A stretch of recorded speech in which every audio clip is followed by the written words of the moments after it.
그 이웃을 정당하게 사랑하고 대하는 그런 자기 지위와 위치에서 누리는 그런 특권보다도 이게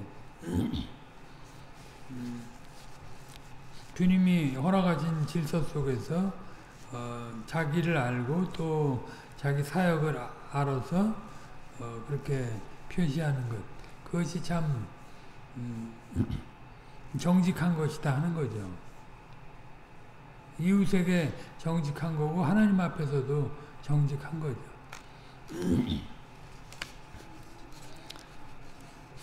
자기 여기 수냄 여인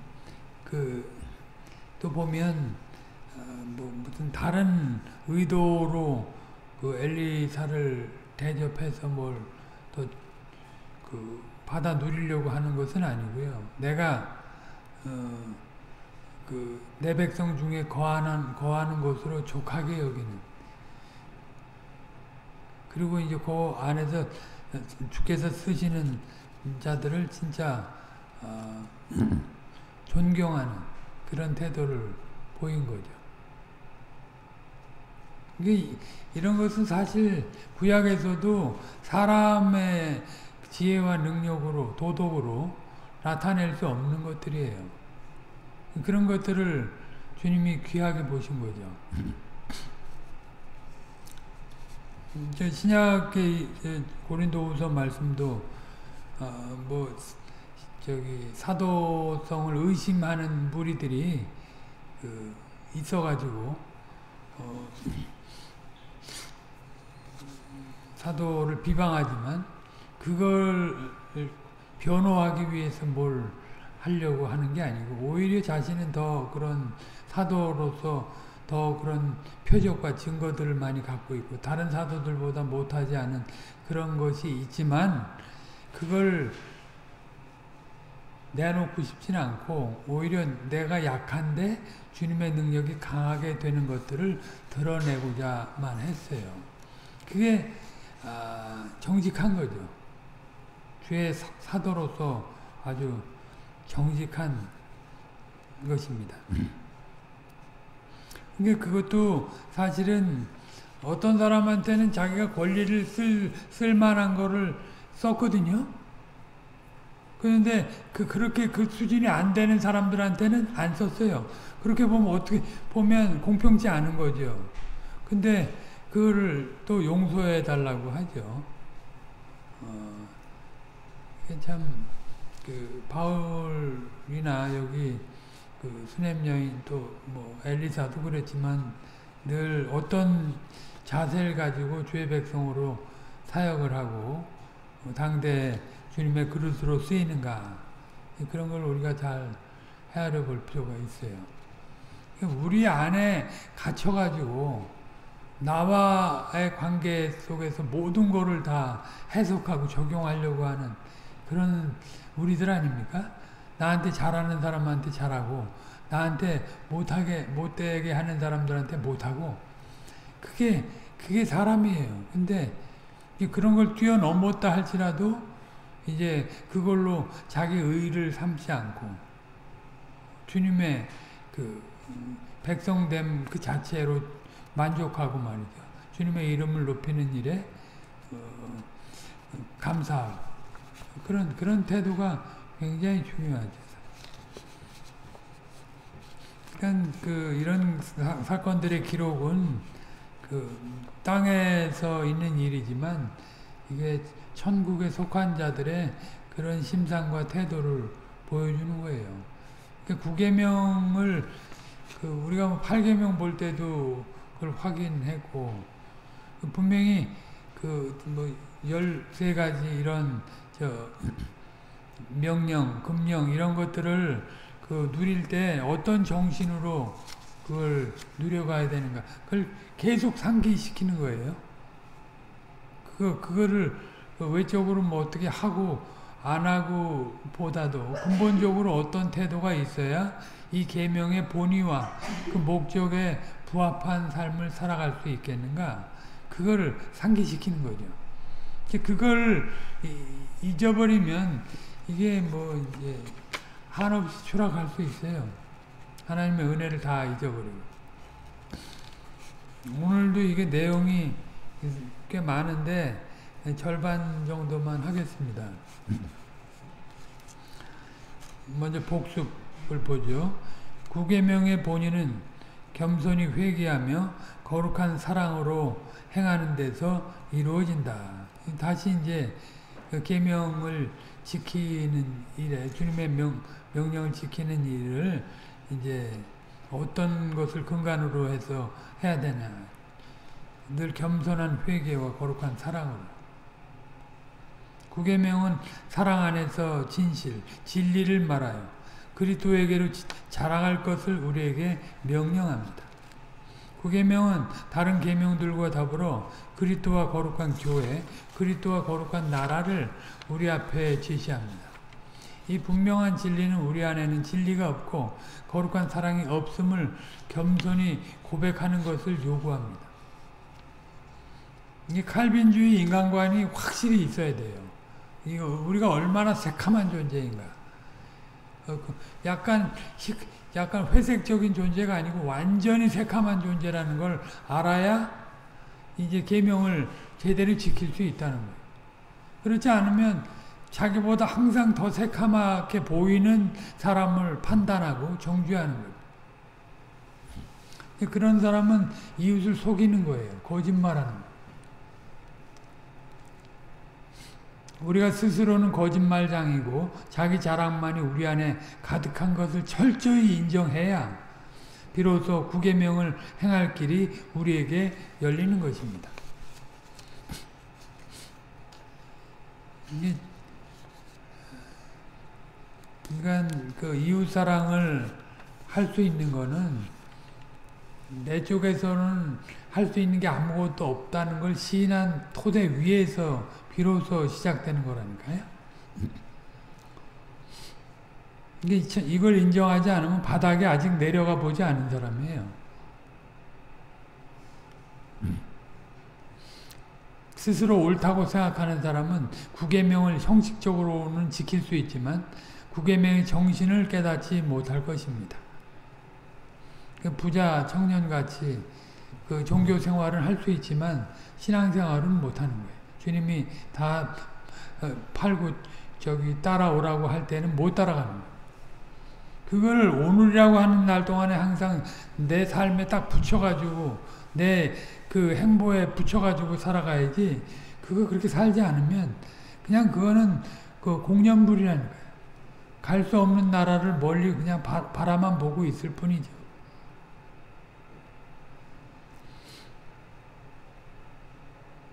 오직 그리스도 안에서만 거룩한 사랑을 발휘할 수 있다는 이 진리를 맛보지 못하는 사람은 구계명의 본의와 정반대로 행하지 아니할 수가 없습니다. 구계명의 본의에 전혀 미치지 못한다는 말이죠. 사도는 영원하신 생명이신 그리스도에게서 듣고서 전하는 소식이 이것이니 곧 하나님은 빛이시다. 우리가 요한일서 볼 때 이 내용도 사실 봤는데요. 선언하는데 거기에 이어서 1장 10절에 보면 요한일서 1장 만일 우리가 범죄하지 아니하였다 하면 하나님을 거짓말하는 자로 만드는 것이니 또한 그의 말씀이 우리 속에 있지 아니하니라.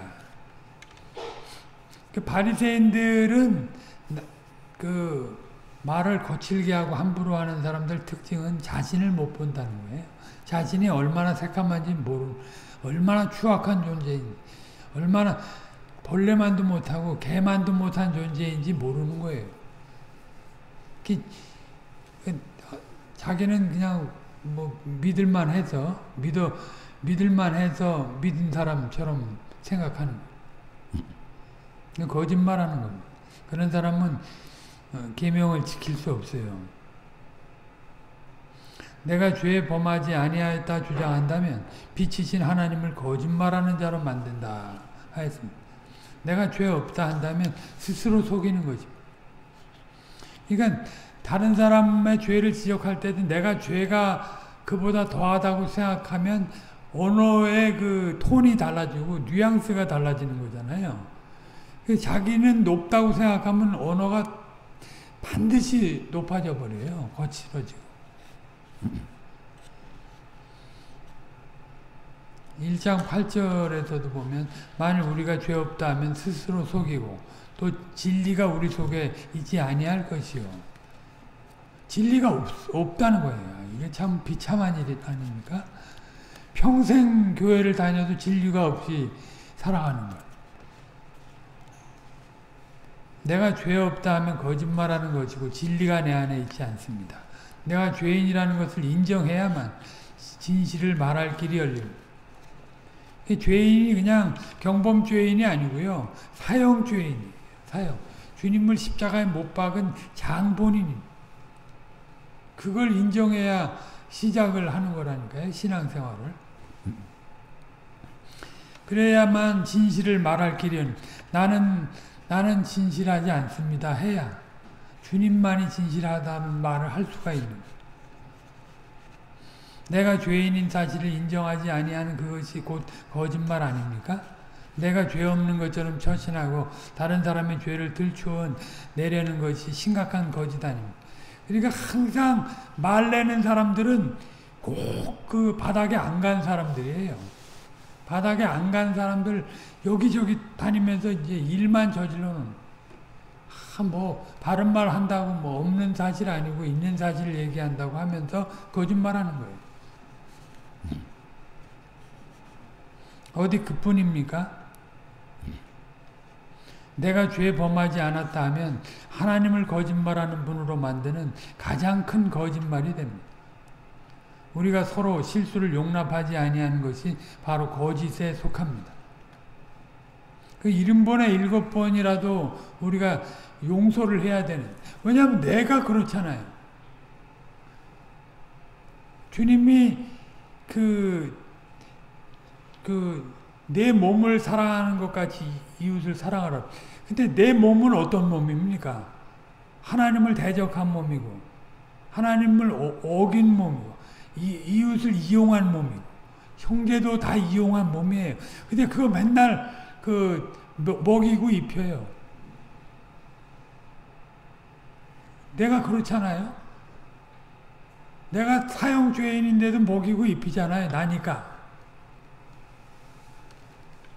주님이 우리를 그렇게 먹이셨으니까 그 사랑을 알면 나를 먹이는 거죠. 아니면 이제 나를 죽이겠지. 이제 내가 나도 싫어가지고 자살을 해버리는 거예요. 내가 나도 싫어서 자살해버리는 그게 나를 모르면.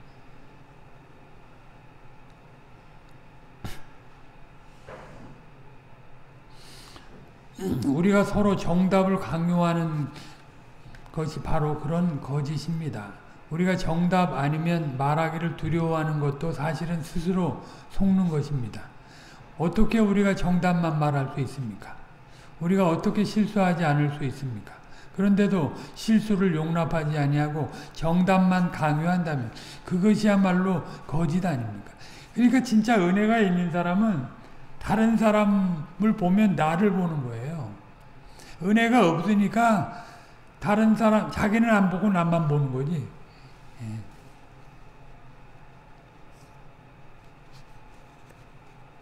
이런 일은 하나님 앞에서 자기가 죄인인 것을 겸손히 인정하지 아니하고 돌이켜 그리스도 안에서 거룩한 사랑으로 행하지 않는 데서 생깁니다. 나는 전혀 죄짓지 아니하는 사람처럼 처신하는 데서 다른 사람의 실수를 잘 용납하지 않는 그런 완고함이 있습니다.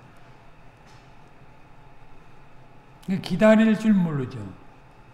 기다릴 줄 모르고 견디질 못해요. 자기가 하나님의 사랑으로 용서받은 사실을 확신할 때 허다한 허물을 덮어줄 수 있습니다. 하나님의 크신 사랑으로 죄사함 받은 것을 마음 깊이 깨닫는 사람이 마음으로부터 다른 사람의 잘못을 용서할 수 있기 때문입니다. 그러니까 우리가 오전에 스데반의 설교를 봤지만 스데반도 그리스도 안에서 자신의 죄인됨을 본 거예요. 저 유대인들과 자신이 별반 다를 것이 없는 존재인데 은혜를 누린 거 아는 거예요. 그러니까 그 자기가 죽는 데 들어가도 뻔히 죽는 줄 알면서도 저들을 위한 생명의 길을 전하는 거죠. 보여주는 거죠.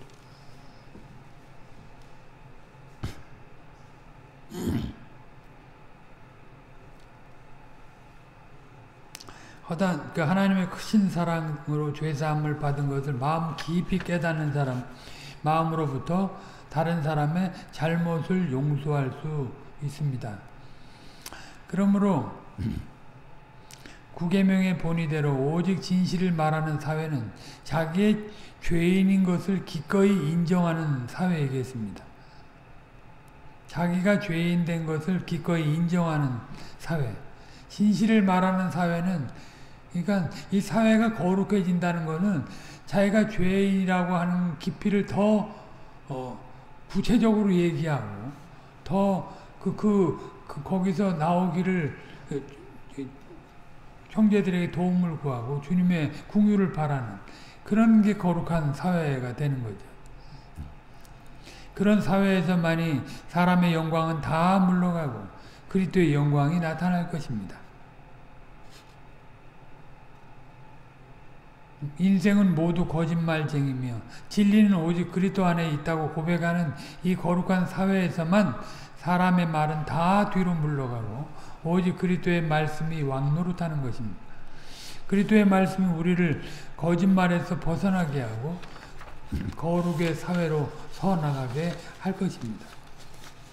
그러니까 모두 거대한 무슨 구속사를 얘기 못해도 말이죠.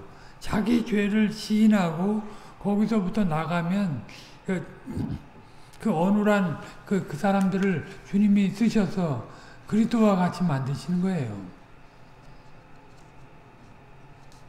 성신께서 말씀과 성신으로 더불어 역사하시는 거기에서만 구계명의 본의가 온전히 이루어지는 것입니다.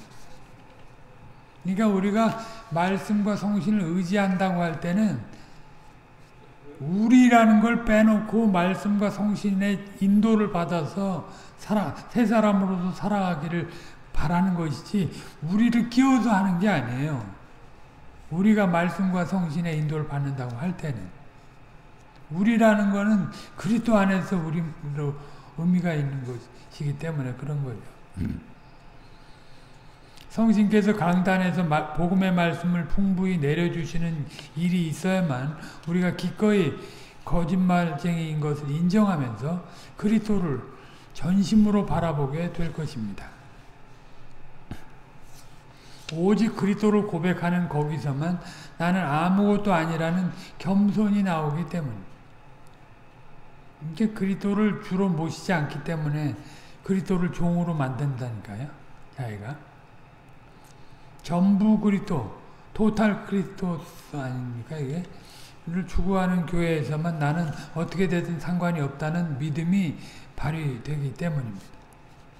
이 나는 없어요. 그리스도 안에서 나는 없어요. 새 사람의 나는, 옛 사람의 나는 없어요. 그게 나를 자꾸 흔들어가지고 이 육체를 통해서 세상을 통해서 넘어뜨리려고 해도 그 나는 죽었다 이미. 그리스도와 함께 십자가에 못 박았다. 이렇게 인정을 하고 나가요.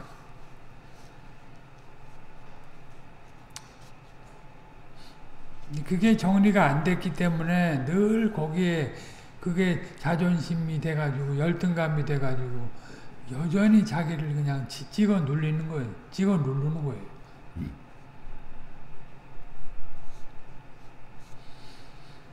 오늘 계속해서 구계명이 명하는 것을 먼저 살피고 또 그 많은 것을 이어서 나가도록 하겠습니다. 뭐 명하는 것도 다 못할 것 같은데 지난 시간에 이웃의 결백을 변호하는 것까지 살폈는데 그 다음에는 이웃에 관한 소문에 관한 내용입니다. 사실 이웃의 결백, 하나님께서 그 안에 내신 결과를 변호해 주는 것, 그거 곧 자신을 변호하는 거하고 똑같아요. 근데 그거를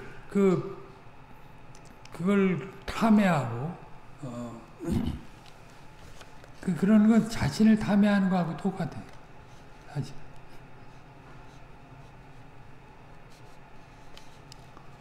그러니까 우리가 진짜 말해야 될 게 무엇인지 분명한 거죠.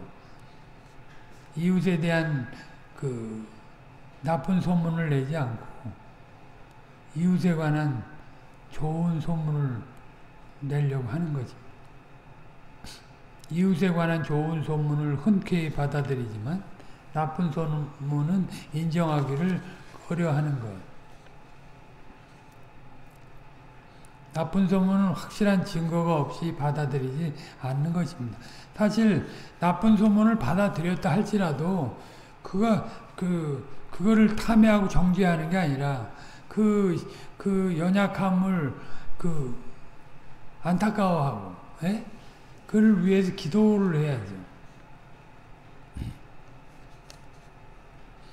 이런 태도는 우리가 앞서 살폈던 명령에서 요구하는 것처럼 이웃의 연약함을 슬퍼하고 덮어주는 마음과 이웃의 은사와 덕을 기꺼이 인정하는 심정에서 나올 것입니다.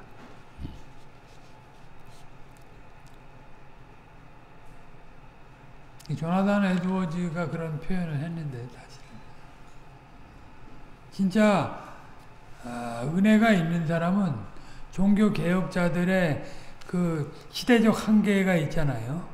그래서 그 시대의 아들로서 연약함을 보인 내용들이 있어요.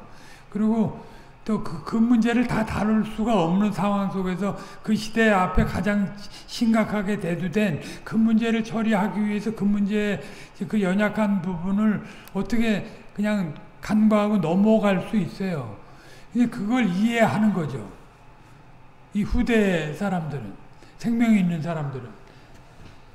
근데 생명이 없는 사람들은 그 주님이 귀하게 쓰신 거는 다 제쳐놓고 그가 그 시대의 아들로서 연약한 점을 보인 걸 끄집어내가지고 그거를 정죄하고 칼빈도 인간이야 그러니까 우리는 거기를 더 뛰어넘어야 돼 이런 식으로 말합니다.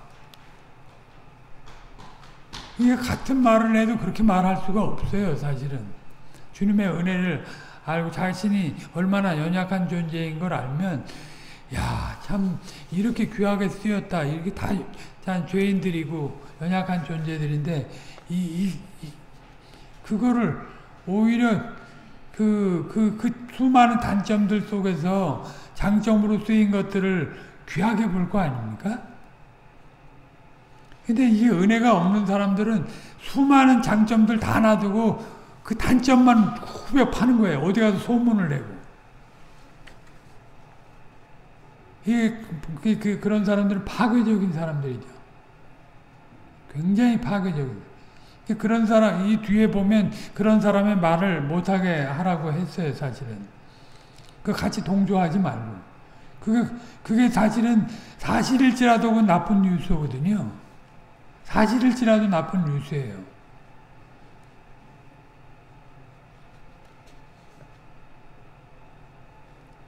그래서 사실은 요즘 하도 정부가 하도 시끄러우니까 검찰에서 이제 사람 흠을 잡잖아요. 털어서 먼지 안 나는 사람이 어디 있어? 그러니까 그냥 장점들을 다 뭉개버리고 한 인격을 말살을 시켜버리는 일들을 하잖아요. 정치적으로 내 대척점에 있다고 생각해가지고 그거 참 악한 겁니다. 참 악한 거예요. 파괴적이고 악한 거예요. 그건 진짜 유튜브에서 나오는 그 나쁜 뉴스들, 거짓 뉴스들 보면 다 그렇게 사실은 사실인데 그거를 다른 거 장점들을 놔두고 그 다 그냥 깡그리 무시하고 그런 일들을 한다. 그런데 또 신자들도 부안해동해가지고 그냥 선동돼가지고 그러면 안 됩니다.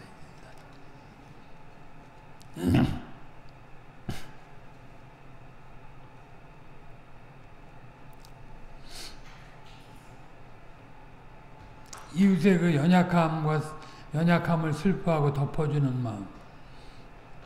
이웃의 은사와 덕을 기꺼이 인정하는 그런 심정. 그럴 때 이제 이런 이웃에 대해서 좋은 소문을 받아들이고 나쁜 소문을 인정하기를 꺼려하는.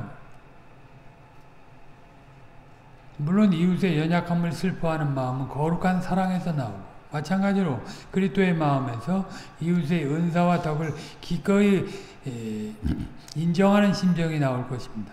그리스도의 마음으로 형제와 이웃을 대하는 사람은 이웃에 관한 좋은 소문을 즐거운 마음으로 받아들일 것입니다. 형제가 잘 되는 것을 자기 일로 여기고 믿지 아니하는 사람에게 선한 것이 나타날 때에도 그것을 시기하지 아니하고 성신의 선물로 즐겁게 대할 수 있을 것입니다.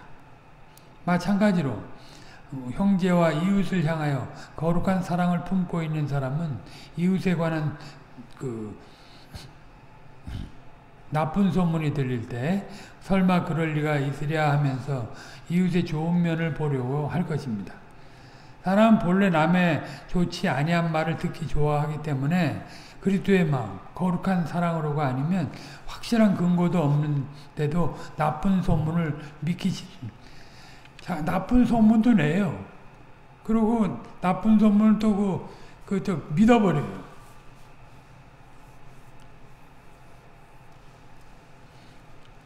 잠언 26장 22절 남의 말하기를 좋아하는 자의 말은 별식과 같아서 뱃속 깊은 데로 내려가느니라. 남의 말하기를 좋아하는 사람의 말은 별식과 같다. 우리 안에는 그런 말을 듣기 좋아하는 나쁜 성향이 있다는 말입니다. 그런 말을 듣기 좋아하기 때문에 확실한 근거가 없어도 사실처럼 그냥 받아들이기가 쉽다는 말입니다. 지금 지혜자는 남의 말하기를 좋아하는 자의 말에 귀 기울이지 말라고 엄히 경고하고 있습니다. 그 이유는 조금 위에 나오는데요. 잠언 26장 20절로 21절에 보면 나무가 닿으면 불이 꺼지고 말장애가 없어지면 다툼이 쉬느니라. 숯불 위에 숯을 더하는 것과 타는 불 위에 나무를 더하는 것 같이 다툼을 좋아하는 자는 시비를 일으키느니라. 그냥 꺼진 불도 어디 돌아다니면서 한다 하면서 불을 그냥 다 살려놔. 꺼져가는 불도.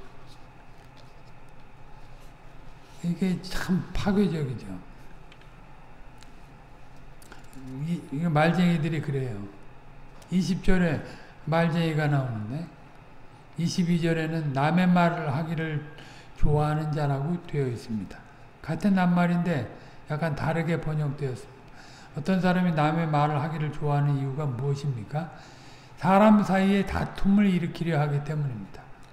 잠언 18장 8절에도 똑같은 말씀이 나오는데 그 앞뒤로 읽으면 거기서는 자기 일을 게을리하는 사람이라서 남의 말하기를 좋아한다. 미련한 사람이라 했습니다. 한가한 사람이죠.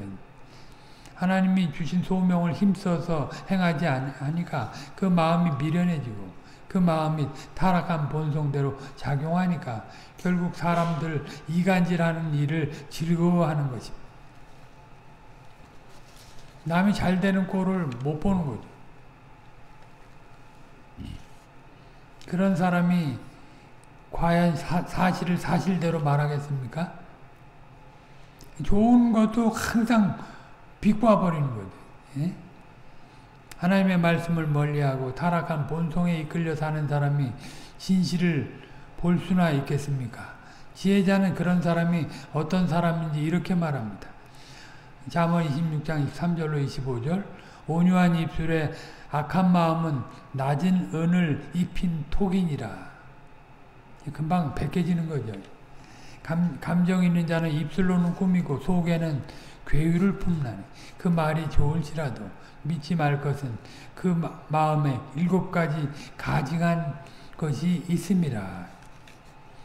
그러니까 이 성향이 전반적으로 이렇게 악하게 기울어져 있는 사람의 말은 좋은 말이라도 다시 한번 생각해 봐야 돼요.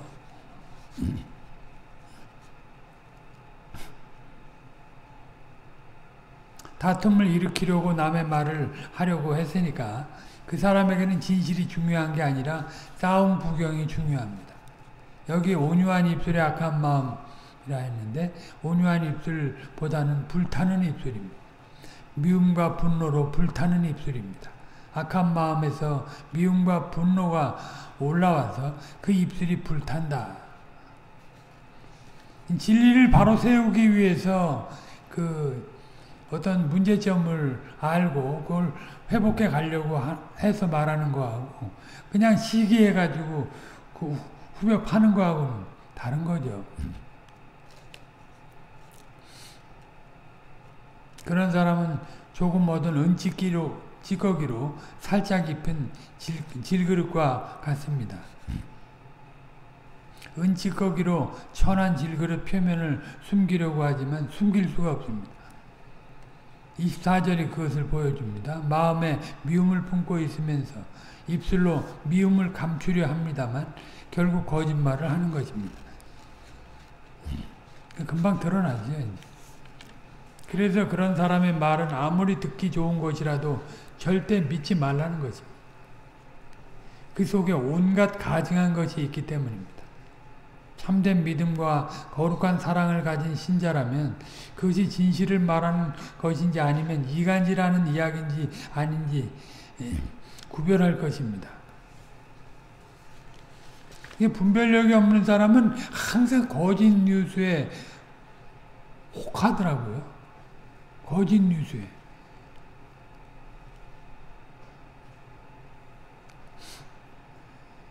그 이유는 그리스도를 믿는 신자는 말씀의 빛이 그 마음에 비추는 까닭에 자기가 죄에 대하여 얼마나 연약한지 알기 때문이고 형제를 향한 거룩한 사랑이 있어서 형제의 연약함에 관하여 들을 때 비난하려 하기보다 그것을 슬퍼하는 마음을 갖기 때문입니다. 그래서 이간질하는 사람이 상대의 약점을 거론하면서 사람이 어떻게 그럴 수 있느냐, 어떻게 당신에게 이렇게 할 수 있느냐 할 때 거기에 부안해동해서 함께 흥분하고 성토하는 게 아니라 만일 그것이 사실이라는 것이 분명해지면 참 그 사람 안 됐다. 어떻게 하다가 그렇게 되었을까? 염려하는 마음을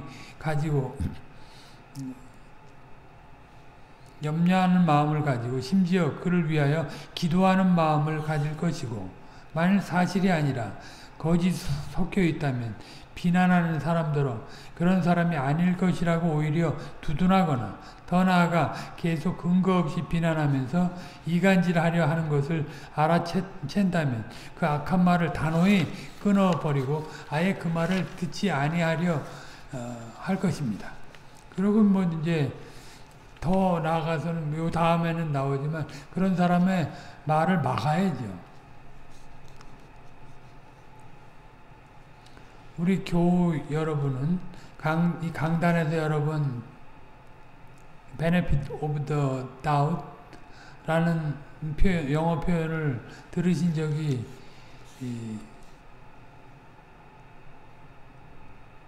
있는 줄 압니다. 이게 이제 말이 서로 모순되는 그 조합인데요. 의심하는 거하고 혜택을 누리는 거하고 이게 같이 가니까 모순이잖아요. 우리말로 번역하기가 참 그래서 어려운데 이 표현은 어떤 사람에게 의심스러운 점이 있더라도 의심할 만한 충분한 증거가 없으면 그 사람을 평소처럼 좋게 생각하라는 거죠. 이 의심스러운 혜택, 의심스럽지만 평소와 같이 혜택을 주는 그런 태도를 취하라는 거예요.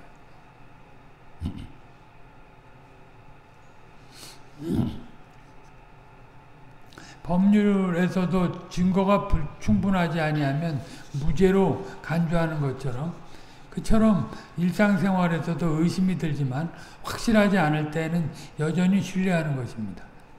그게 어제 뉴스인가요? 보니까 최근에 무슨 사건이 났는데 그 사건에 연루된 사람들이 한날 같이 그 폰을 다 바꿔버렸어. 폐기해버리고. 그 증거 때문에. 자기네들이 같이 했던 증거가 남으니까 그래도 사실 검찰에서는 그게 없으니까 어떻게 기소를 못하는 거예요. 이제 증거제일주의가 사실 그게 왜 그러냐면 11사람 도둑을 잡기 위해서 한 사람이라도 억울한 사람이 있으면 안 된다 하는 것 때문에 그 증거제일주의로 삼는 거 아니에요? 그러니까 증거가 분명히 심증은 있지만 그 증거가 물증이 없으면 그냥 죄가 없는 것처럼 여겨주는 거. 그리고 또 일종의 이제 의심스러운 혜택이 되는 건데, 이제 교회 안에서는 더더욱 그래야 하는 거죠. 그냥 떠도는 말만 가지고 상대를 막 비난하고 비하하고 형제를. 그 사람 자기 속도 잘 모르는데 남의 속을 자기가 예단을 해버려가지고 어떻다고 딱 얘기를 해버려요. 그게 얼마나 그게 못된 겁니까, 사실은. 못된 거죠. 그런 걸 못하게 막아야지, 사실. 중요한 것은 평소 거룩한 사랑으로 형제를 대하는 태도입니다. 그런 태도가 없으면 조금 이상해도 금방 나쁜 쪽으로 생각이 돌아가지 않아요. 그러니까 장점이 많은 사람인데 한 번 잘못하면 그거 그럴 줄 알았어. 딱 기다리고 있다가 그럴 줄 알았어. 내가 역시 내 예증이 맞았어. 내 심증이 맞았어. 이러면서 이제 자기가 거짓말한 거를 합리화하는 거예요. 그게 참 악한 거예요. 그러나 평소에 믿음으로 사람을 대하고 형제에게 거룩한 사랑을 나타내고 사는 사람은 형제의 좋은 소문을 기꺼이 받아들일 것이고 나쁜 소문에 대해서는 신중한 태도를 보이면서 확실한 증거가 나오기까지는 평소처럼 선량하게 대할. 확실한 증거가 나와도요.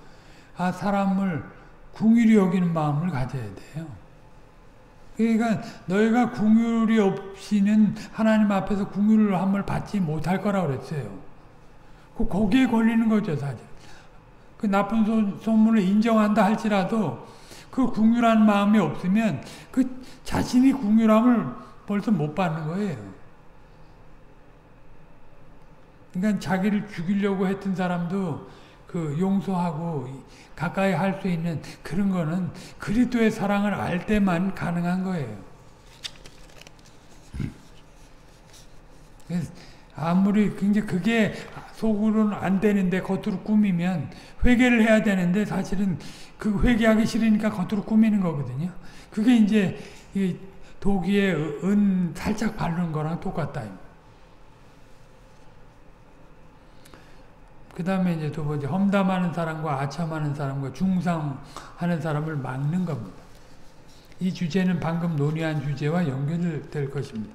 앞에서는 소문에 대한 태도를 다루었고 지금은 분명한 현실에서 취해야 할 태도를 다루는데 특별히 험담하고 아첨하고 중상하는 사람을 대하는 태도를 다루고 있습니다. 대의리 문답은 그런 사람을 막으라고 합니다. 막으라는 말은 매우 적극적인 태도를 가리킵니다.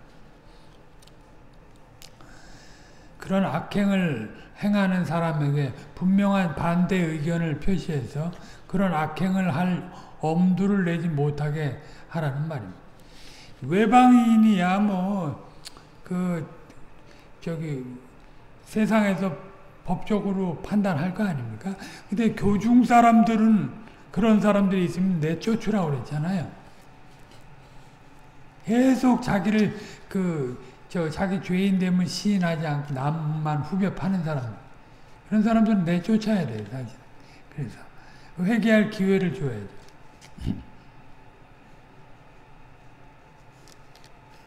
교회에서든지 가정에서든지 그런 사람들이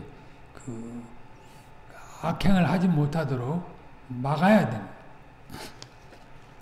우리는 대의리 문답이 이렇게 강력한 태도를 명령하는 이유를 모를 수가 없습니다. 그렇지만 하나님 말씀에서 이런 일이 얼마나 두려운 것인지를 간단히라도 확인해 볼 필요가 있습니다. 잠언 25장 23절을 보면 북풍이 비를 일으킨 같이 참소하는 혀는 사람의 얼굴에 분을 일으키느니라. 참소하는 혀라는 말이 험담하는 자와 같은 말입니다. 여기 참소하는 혀는 여자적으로 보면 문자 그대로 보면 은밀한 혀입니다. 다른 사람의 등 뒤에서 그 사람에 관하여 나쁜 이야기를 퍼뜨리는 것을 가리킵니다. 수근수근 하는 거죠, 이제 뒤에서. 비슷하게 참소하는 사람은 남은 헐뜯어 없는 죄도 있는 것처럼 꾸며서 말하는 사람입니다. 은밀한 혀는 사람의 얼굴에 분을 일으킨다 했는데 이 표현을 잘 알기 위해서 북풍이 비를 일으킨다는 말을 정확하게 이해할 필요가 있습니다. 통상적으로 팔레스틴은 북풍이 불면 비가 오는 게 아니라 이제 지중해에서 서풍이 불어야 비가 옵니다. 우리나라도 왜 이제 저쪽 그 중국이나 편서풍 저쪽 시베리아 쪽에서 이쪽으로 남동쪽으로 이렇게 바람이 불 때 따뜻한 해수면과 만나가지고 이게 비가 오거나 눈이 오거나 하는 거잖아요. 거기도 마찬가지예요. 이게 비바람이라는 게 눈이라는 게 이게 물의 기운을 받지 않으면 올 수가 없어요. 그러니까 이스라엘의 지형을 보면 서쪽에서 와야 비가 오는 거예요. 근데 지금 북풍이라고 했다 이 말이에요. 북풍이 불어서 비가 오는 것은 전혀 예기치 않던 현상입니다. 비가 올 줄을 전혀 생각하고 있지 않다가 봉변을 만나는 격입니다. 마찬가지로 은밀한 혀는 그런 뜻밖의 충격을 가져옵니다. 이는 사람의 얼굴에 분을 일으킨다 하는 표현에서도 잘 드러납니다. 이런 표현을 정확하게 해석하면 참소당하는 사람으로 하여금 저주받은 얼굴처럼 들고 다닐 수 없게 만든다는 뜻입니다. 평소에 언약의 공동체에서 선량한 사람으로 평안하게 살고 있었는데 어떤 사람이 참소하는 바람에 창졸간에 저주받은 사람과 같이 그 사회에서 얼굴을 들고 다닐 수 없게 된다는 것입니다. 아무 죄도 없는데 모함을 받아서 갑자기 이처럼 괴로운 형편에 떨어지게 되는 데에는 사람들이 참소하는 사람의 말을 듣고 그 말에 동조하는 일이 있을 것입니다. 우리가 앞서 배운 대로 사람들이 이웃의 나쁜 소문을 인정하기를 꺼려한다면 확실한 증거가 없을 때에는 예전처럼 좋게 생각한다면 참소하는 사람이 오히려 궁지에 몰릴 수가 있을 것입니다. 그런데 참소하는 사람이 마음에 7가지 가증한 것을 품고서 그럴듯하게 사실을 조작할 때 사람들이 그 말에 끌려가기 쉽기 때문입니다. 우리말 속담에 아니 땐 굴뚝에 연기 나랴 하는 말이 있듯이 확실한 증거가 없더라도 그런 말이 도는 것을 보니 필시 문제가 있는 모양이라고 예단하기 쉬운 것입니다. 그러나 분명한 증거 없이 나쁜 소문을 믿는 것은 우리 안에 남이 잘 되는 것을 참지 못하는 나쁜 마음이 있기 때문인 것을 기억해야 할 것입니다. 모함하는 거 하면 저는 옛날에 본 그 예화 항상 생각이 나요. 여러분들한테 몇 번 얘기했을 텐데 어느 교회 처녀가 이제 잘못 부정한 일을 해가지고 애를 낳았는데 그 애를 목사애라고 하고 주고 한 거예요. 그러니까 그 목사는 거기서 쫓겨났죠. 이제. 사람들이 난리가 나가지고 목사가 뭐 변명할 틈도 없이. 근데 그 목사는 그 아이를 젖동량에서 먹이면서 그 교회에 나와서 기도합니다. 이제 다 떨어졌죠, 완전히. 완전히 명예도 완전히 저주받은 꼴로 지금 여기 나오듯이 저주받는 꼴 형태로 있는 거예요.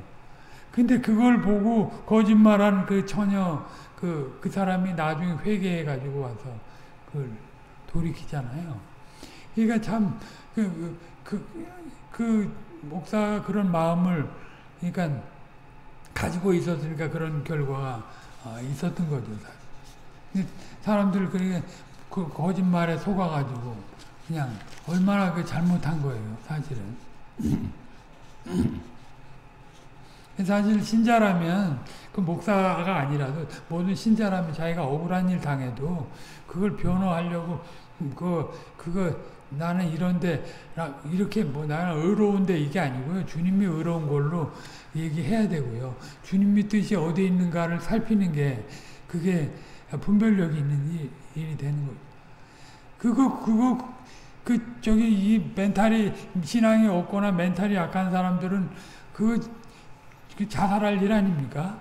멀쩡하니 애를 내라고 아무 잘못도 없는데 내라고 갖다 뒤쳐 씌워놨으니까 얼마나 억울하고 황당한 일이에요.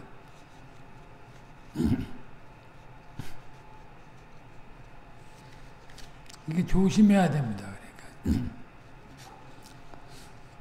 그러니까 요즘 우리 사회에 이상한 이단이 설치고 다니면서 이런 가증한 일을 행하고 있다는 이야기를 들었습니다. 이 사람들이 과연 속에 7가지 가증한 것을 품고서 악한 거짓말로 직분자에 관한 나쁜 소문을 내어서 사람들을 붙이고 직분자를 쫓아내고 자기네가 그 교회를 빼앗아 간다고. 이 신천지들이 이런 일들을 했잖아요. 그러니까 뭐 신천지 아니라도 그 은혜가 없는 사람들이 교회 안에 있으면 이제 정상적인 사역자 내쫓고 이제 자기네들 비유 맞는 그런 사람들을 또 세우겠죠. 그런 거짓말을 모사라고 하고 그런 일을 참남하게 추수라고 합니다. 추수꾼들이라고 하죠. 어떻게 교인을 얻고 교회를 세우는데 거짓말을 씁니까? 그런 짓을 하는 사람이 하나님을 믿는 사람이겠습니까? 물론 이런 악한 무리가 기승을 부리는 것은 한국 교회가 그만큼 타락한 증거이기도 하겠습니다만, 그러나 주께서 이 악한 무리를 틀림없이 심판하실 것입니다.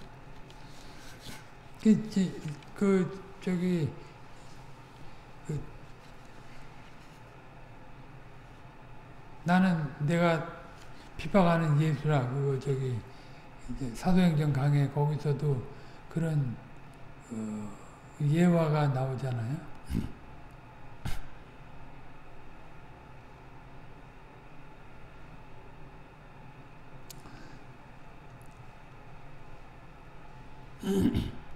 이런 악한 이단이 조금도 발 붙이지 못하게 되려면 무엇보다 우리 교회가 거룩한 사랑으로 진실을 말하는 사회가 되어야 합니다.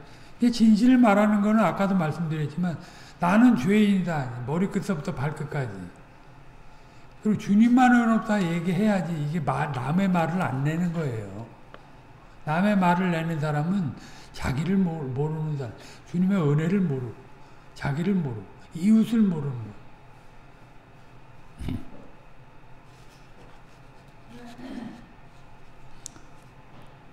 무슨 사사로운 이익을 얻으려는 교인을 대하는 일이 절대 없어야 됩니다. 동질의 사랑을 나눠야지. 자기한테 잘하는 사람한테만 잘하고 자기한테 좀 기분 나쁘게 하면 철저히 배제하고 그런 주님의 사랑이 아니에요. 오히려 형제의 참된 유익을 위하여 자기 생명이라도 아까워하지 않아야 이 형제뿐만이 아니고 죄인들을 위해서도 그렇게 하는 거잖아요. 우리가 내가 죄인인데 주님이 그렇게 하셨으니까. 주 안에서 서로를 향한 신뢰가 있어서 혹은 악한 마음을 품은 사람이 근거 없이 참소할 때 그 말에 동조하지 않을 뿐만 아니라 그런 말을 하지 않도록 따끔한 충고도 할 수 있어야 합니다. 그런 사람이 참으로 회개하지 않고서는 우리 안에 발붙일 여지가 없게 되어야 할 것입니다. 항상 그 형식적인 종교를 취하는 사람이 참된 종교를 취하는 사람을 핍박하는 거예요. 교회마다 사고가 나는 게 그런 것 때문에 말씀으로 안 받고, 껍데기로 받는 사람들, 생명의 본질로 안 받고, 그 교회 그 아로서 생명의 양식으로 안 받는 사람들, 그런 사람들이 꼭 교회 안에서 그런 외형만 취하고 앉아 있다가 참된 그 신자들을 내쫓고 말이야, 목회자를 내쫓고 그런 일을 하는 거예요. 우리 가까운 데도 있고요. 있어요, 그게. 우리가 뭐 요새 다 경험하는 것입니다.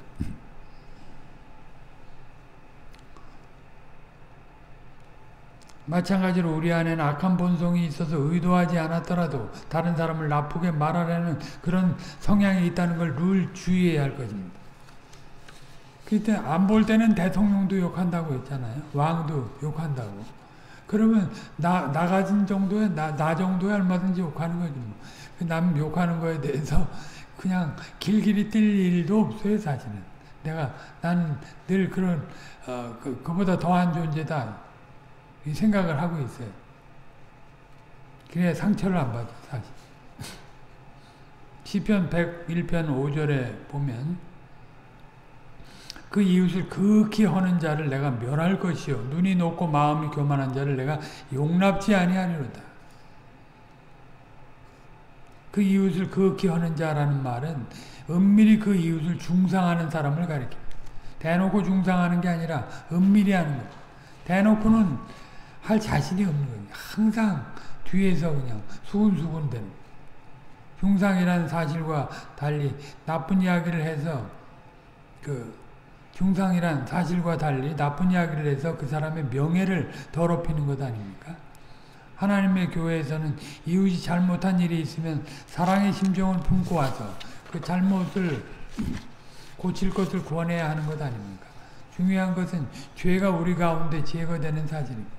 자기가 죄를 지었으면 겸손히 하나님 앞에서 회개하고 용서를 받아야 하고 이웃이 죄를 지었으면 신령한 자의 태도로 겸손한 사랑으로 그 죄를 지적하고 회개하도록 권해야 합니다. 높은 마음으로 권하는 게 아니고요. 자기가 그럴 자격이 없다고 생각되면 위에서 기도해야 할 것입니다. 그런데 이웃이 확실히 잘못을 범한 것이 아닌데도 미운 마음이 그렇게 했다고 함부로 판단할 뿐만 아니라 나아가서 다른 사람에게 단정해서 나쁘게 말하는 것은 악한 일이 아닐 수 없어요. 그럴 때 대개 극히 하게 될 것입니다. 그것이 사실이라면 가만히 있지 않을 참인데 분명한 사실이 아니니까 그럴 수는 없고 그래서 은밀히 허는 것입니다. 이 명백한 증거가 있으면 아마 당장에 찾아갈 거죠. 경찰서를. 근데 그건 없으니까 그건 못하고 미워 죽겠는데 그러니까 흠은 뜯어야 되겠는데 뒤에서 이제 흠 잡는 일을 하는 거죠. 어떤 경우에는 겉으로는 그 사람을 칭찬하는 듯 말하면서도 실제로는 사람들이 그 귀를 의심하도록 만들기도 합니다.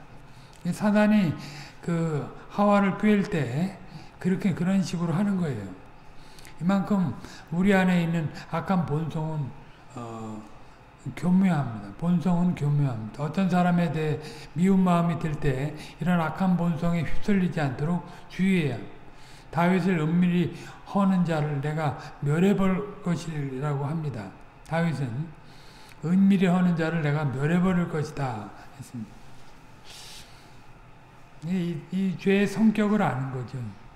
하나님 나라의 왕으로서 그는 은밀히 허는 자, 곧 그 눈이 높고 마음이 교만한 자를 용납하지 않겠다고 단호한 태도를 취합니다. 다윗의 후손이신 우리 주님도 동일한 태도를 취하고 계십니다. 더욱이 그분은 다윗왕과 달리 우리 마음을 속속들이 들여다보시는 분이십니다. 사람은 속여도 그분은 속일 수 없습니다. 우리가 언제든지 주님 앞에서 겸손한 태도로 회개하지 않을 수 없습니다. 그와 같이 주님과 같이 은밀히 허는 자를 만날 때 거기 동조할 것이 아니라 단연코 멀리해야 할 것입니다. 만일 그것이 사실이면 주님이 교훈하신 대로 직접 그 사람을 찾아서 권징하라고 권할 것이고 만일 그것이 사실과 다르면 다시는 그런 말을 꺼내지 말라고 분명히 충고할 것입니다. 그렇게 하는 사람이 활개친다면 그 사회는 큰 어려움을 당하지 않을 수 없을 것입니다. 악인들이 활개를 치면 의인은 숨을 수밖에 없어요. 오늘